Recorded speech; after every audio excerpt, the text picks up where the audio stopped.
नमस्कार दोस्तों, आज हम एक कहानी लेकर उपस्थित हैं और कहानी सुनाने से पहले मेरा निवेदन है कि यदि आप इस चैनल पर नए हैं तो चैनल को सब्सक्राइब जरूर कर लीजिएगा और नोटिफिकेशन पाने के लिए घंटी को प्रेस कर लीजिएगा।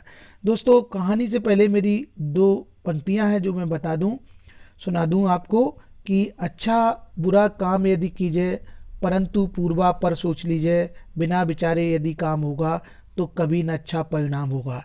तो कुछ इसी संदर्भ में ये कहानी है। एक किसान ने एक नेबला पाला हुआ था।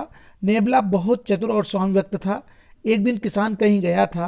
किसान की स्त्री अपने छोटे बच्चे को दूध पिलाकर सुला गई और नेबले को वहीं छोड़कर वह पानी भरने चली गई। घड़ा और रस्सी को लेकर कुएं पर पानी भरने चली गई।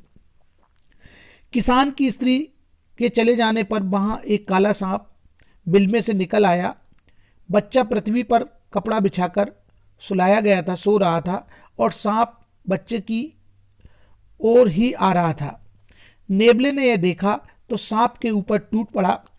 उसने सांप को काट कर टुकड़े टुकड़े कर दिया और घर के दरवाजे पर किसान की स्त्री का रास्ता देखने लगा। चूंकि नेबला जो था वो बहुत स्वामी भक्त था और वह पालतू था, उसने अपने स्वामी के पुत्र को बचाने के लिए सांप पर आक्रमण कर दिया और सांप को मार भी दिया। सांप को काट के टुकड़े कर दिए उसने। अब किसान की स्त्री घड़ा भरकर लौटी। उसने घर के बाहर दरवाजे पर नेबले को देखा। नेबले के मुख में रक्त मतलब खून को लगा हुआ देखा। उसने घर के बाहर दरवाजे पर नेबले को देखा और नेबले के मुंह में उसने रक्त को लगा हुआ देखा तो उसने समझा कि इसने मेरे बच्चे को काटा है।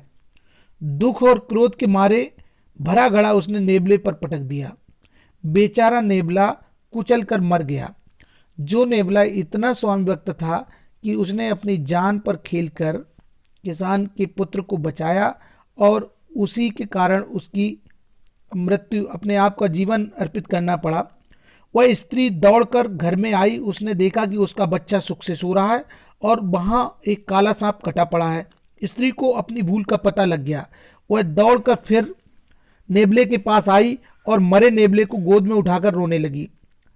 लेकिन अब उसके रोने से क्या लाभ?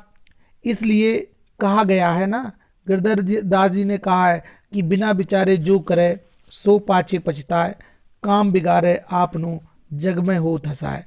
तो दोस्तों, जब भी जीवन में कोई काम करते हैं हम, तो हमें सोच विचार कर काम करना चाहिए। ऐसा ना हो हमें पाछे पछताना पड़े। ठीक उस तरह जिस तरह किसान की स्त्री ने एक स्वामी भक्त नेबले को मार दिया और बिना सोचे विचारे ही उसको मार दिया और बाद में उसे पछताना पड़ा। दोस्तों, ये जो कहानी थी वो बिना विचारे काम ना करने की शिक्षा देने वाली कहानी थी। कहानी कैसी लगी हमें कमेंट्स बॉक्स में लिखिए। वीडियो देखने के लिए धन्यवाद।